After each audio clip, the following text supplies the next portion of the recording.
السلام عليكم ورحمة الله وبركاته. الحمد لله نحمده ونستعينه ونستغفره ونعوذ بالله من شرور أنفسنا ومن سيئات أعمالنا. من يهده الله فلا مضل له ومن يضلله فلا هادي له، ونشهد أن لا إله إلا الله وحده لا شريك له، ونشهد أن سيدنا وسندنا ومولانا محمد أرسله بالحق بشيرا ونذيرا وداعيا إلى الله بإذنه وسراجا منيرا. أما بعد فأعوذ بالله من الشيطان الرجيم. بسم الله الرحمن الرحيم. يا أيها الذين آمنوا أنفسكم وأهليكم نارا. صدق الله المولانا العظيم. اللهم انفعنا بالقرآن الحكيم. اللهم ارزقنا بكل حرف من القرآن حلاوة وبكل جزء من القرآن جزاء. عن عبد الرحمن بن عوف رضي الله تعالى عنه قال: قال رسول الله صلى الله عليه وسلم: إذا صلت المرأة خمسها وصامت شهرها وحفظت فرجها وأطاعت زوجها قيل لها ادخل الجنة، أو كما قال النبي عليه الصلاة والسلام. সকলে মুহাব্বতের সাথে একবার দুরূদ ইব্রাহিম পাঠ করে নিন। আল্লাহুম্মা সাল্লি আলা মুহাম্মাদিন ওয়া আলা আলি মুহাম্মাদ কামা সাল্লাইতা আলা ইব্রাহিম ওয়া আলা আলি ইব্রাহিম ইন্নাকা হামিদুম মাজিদ। اللهم بارك على محمد وعلى آل محمد كما باركت على إبراهيم وعلى آل إبراهيم إنك حميد مجيد.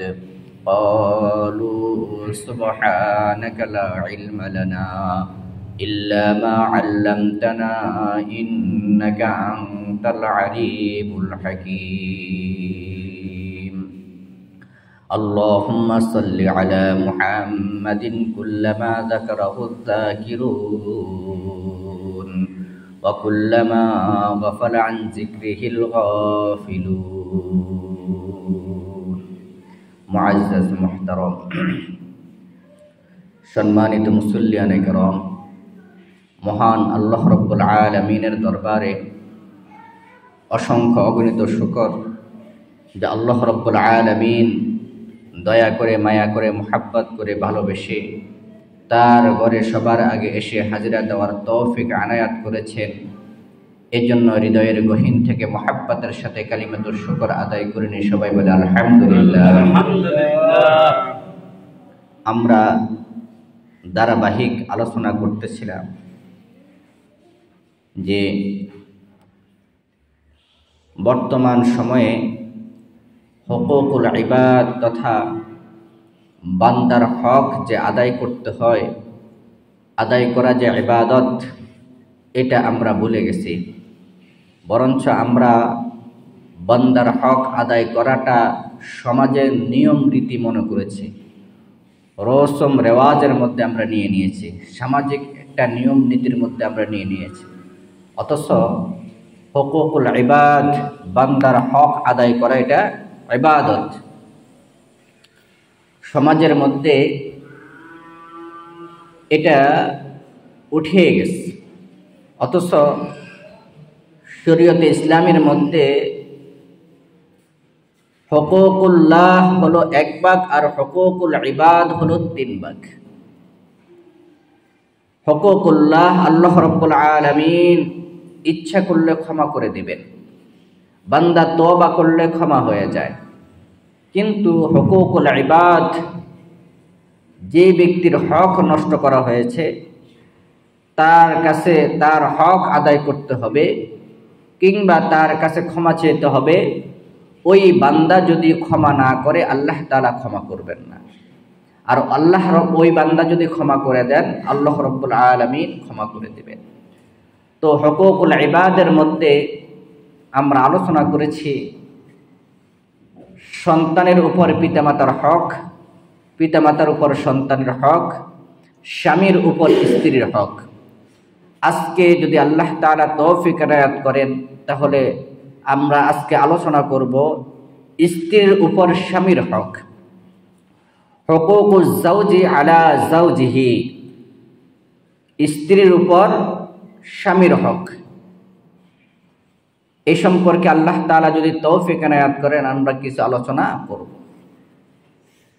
তো 1 নাম্বার হলো খিদমত। স্বামীর স্ত্রীর উপর স্বামীর হক সমূহের মধ্য থেকে 1 নাম্বার হক হলো খিদমত, স্বামীর খিদমত করা। হাদিস শরীফের মধ্যে আছে হযরত হুসাইন ইবনে মিহসান রাদিয়াল্লাহু তাআলা আনহুর ফুফু একদিন রাসূল করিম সাল্লাল্লাহু আলাইহি ওয়াসাল্লামের কাছে আসলেন কোন এক ব্যাপারে, প্রয়োজনে। যখন প্রয়োজন শেষ হয়ে গেল রাসূল করিম সাল্লাল্লাহু আলাইহি ওয়াসাল্লাম তাকে জিজ্ঞেস করলেন, তোমার কি স্বামী আছে? তখন তিনি বললেন ক্বালাত নাআম, তিনি বললেন হ্যাঁ আমার স্বামী আছে। রাসূল করিম সাল্লাল্লাহু আলাইহি ওয়াসাল্লাম তাকে জিজ্ঞেস করলেন কাইফা আনতি লাহু, তুমি তার সাথে কেমন ব্যবহার করো, তুমি তার সাথে কেমন ব্যবহার করো? ওই হযরত হুসাইন ইবনে মিহসান রাদিয়াল্লাহু তাআলা আনহুর ফুফু বললেন, আমি আমার সাধ্যমতো আমার স্বামীর খেদমত করি, যতক্ষণ পর্যন্ত আমি অক্ষম না হই ততক্ষণ পর্যন্ত আমি আমার স্বামীর খেদমত করি। তখন রাসূল করিম সাল্লাল্লাহু আলাইহি ওয়াসাল্লাম তাকে বললেন যে ফাইন্নাহু জান্নাতুকি ওয়া নারুকি, তুমি তোমার স্বামীর এই পরিমাণ খেদমত করবা, মনে রাখবা তোমার স্বামী তোমার জান্নাত অথবা তোমার স্বামী তোমার জাহান্নাম। অর্থাৎ তোমার স্বামী যদি তোমার উপর খুশি থাকে, তোমার খেদমতে খুশি থাকে, তাহলে তোমার জন্য জান্নাত ওয়াজিব হয়ে যাবে, সুবহানাল্লাহ। আর যদি তোমার স্বামী তোমার উপর বেজার হয়ে যায়, অসন্তুষ্ট হয়ে যায়, তাহলে তোমার উপর জাহান্নাম ওয়াজিব। এরপরে হযরত ফাতিমাতুজ জোহরা রাদিয়াল্লাহু তাআলা আনহা, যিনি রাসূল করিম সাল্লাল্লাহু আলাইহি ওয়াসাল্লামের কলিজার টুকরা মেয়ে, সাইয়্যিদাতু নিসাই আহলিল জান্নাহ, যিনি জান্নাতি মহিলাদের সরদার, তার মাকাম কত, মর্যাদা কত। অথচ হযরত আলী রাদিয়াল্লাহু তাআলা আনহুর ঘরে যখন আসলেন, গমের চাক্কি, অর্থাৎ তাকে তো চাক্কির মাধ্যমে গম পিষতে হতো, গমের চাক্কি পিষতে পিষতে আটা বানাইতে বানাইতে তার হাতের মধ্যে ঠোসা পড়ে যেত, এত কষ্ট করত। এরপরে একবার রাসূল করিম সাল্লাল্লাহু আলাইহি ওয়াসাল্লামের কাছে কিছু খাদেম আসলো, কিছু গোলাম আসলো। হযরত ফাতিমা রাদিয়াল্লাহু তাআলা আনহা বাবার কাছে আসলেন যে একটা সেবক কিংবা একটা গোলাম নেওয়ার জন্য। বাড়িতে এসে দেখলেন রাসূল করিম সাল্লাল্লাহু আলাইহি ওয়াসাল্লাম ঘরে উপস্থিত নেই। তখন হযরত আয়েশা রাদিয়াল্লাহু তাআলা আনহার কাছে নিজের মনের কষ্টের কথা বললেন, দুঃখের কথা বললেন যে আমি তো সারাদিন পরিশ্রম করি, কোনো খাদেম নাই, আমার স্বামী তো গরিব, আর যে আমার জন্য যে কোনো খাদেমের ব্যবস্থা করবে ওই সুযোগটা তার নাই। তো আব্বা আসলে বলেন, যেহেতু গোলাম আছে তার কাছে, তিনি যেন আমাকে একটা গোলাম দেয়। রাসূল করিম সাল্লাল্লাহু আলাইহি ওয়াসাল্লাম যখন বাসায় আসলেন, হযরত আয়েশা সিদ্দিকা রাদিয়াল্লাহু তাআলা আনহা, ফাতেমা রাদিয়াল্লাহু তাআলা আনহার কথাগুলো তার কাছে পেশ করলেন। রাসূল করিম সাল্লাল্লাহু আলাইহি ওয়াসাল্লাম কলিজার টুকরা মেয়ে ফাতেমা রাদিয়াল্লাহু তাআলা আনহার ঘরে আসলেন। এসে বললেন, মা, তুমি সারাদিন যে কষ্টগুলো করো, এরপরে যখন ঘুমাতে আসবে আমি তোমাকে একটা আমল শিখিয়ে দিই, যেটা তোমার গোলাম থেকে তোমার জন্য অনেক উত্তম হবে। সুবহানাল্লাহ। তোমাকে যে আমি গোলাম দিব, এই গোলাম থেকে তোমার অনেক উত্তম হবে। সেটা হলো, যখন ঘুমাতে যাবে তখন ঘুমের আগে 33 বার সুবহানাল্লাহ, 33 বার আলহামদুলিল্লাহ, 34 বার আল্লাহু আকবারের আমল করবে। মা, তোমার স্বামীর খেদমত যদি তুমি সাধ্যমতো নিজে করতে পারো, নিজে করো, তাহলে এটাই তোমার জন্য উত্তম হবে। পাশাপাশি যখন তুমি ক্লান্ত হয়ে যাবে, ঘুমাতে আসবে, তখন তো তুমি ক্লান্ত পরিশ্রান্ত, তখন তুমি এই আমলটা করে নেবে, তোমার জন্য যথেষ্ট হয়ে যাবে। সুবহানাল্লাহ। রাসূল করিম সাল্লাল্লাহু আলাইহি ওয়াসাল্লামের কলিজার টুকরা ফাতেমা রাদিয়াল্লাহু তাআলা আনহাকে বললেন যে তুমি নিজ হাতে নিজের স্বামীর খেদমত করবে, খাদেম দিয়ে না, বরঞ্চ তাকে একটা আমল শিখিয়ে গেলেন। হযরত আবু বকর সিদ্দিক রাদিয়াল্লাহু তাআলা আনহুর কলিজার টুকরা মেয়ে আসমা রাদিয়াল্লাহু তাআলা আনহা, তিনি বলেন, যখন আমার বিবাহ হয়েছিল জুবাইরের সাথে, আসমা রাদিয়াল্লাহু তাআলা আনহার বিবাহ হয়েছিল জুবাইর রাদিয়াল্লাহু তাআলা আনহুর সাথে, তখন তিনি বলেন যে আমার বিবাহ হয়েছিল জুবাইর রাদিয়াল্লাহু তাআলা আনহুর সাথে, অথচ তিনি হত দরিদ্র গরীব ছিলেন। রাসূল করিম সাল্লাল্লাহু আলাইহি ওয়াসাল্লাম তাকে একটা জমিন দিলেন চাষাবাদ করে খাওয়ার জন্য। সেটা আমার ঘর থেকে প্রায় 2 মাইল দূরে। কয় মাইল দূরে? 2 মাইল দূরে। আমি সংসারের সব কাজ করে আমার স্বামীর জন্য আবার মাথায় করে খাবার নিয়ে যেতাম সেই 2 মাইল পর্যন্ত আমার স্বামীর জন্য। সুবহানাল্লাহ, আল্লাহু আকবার।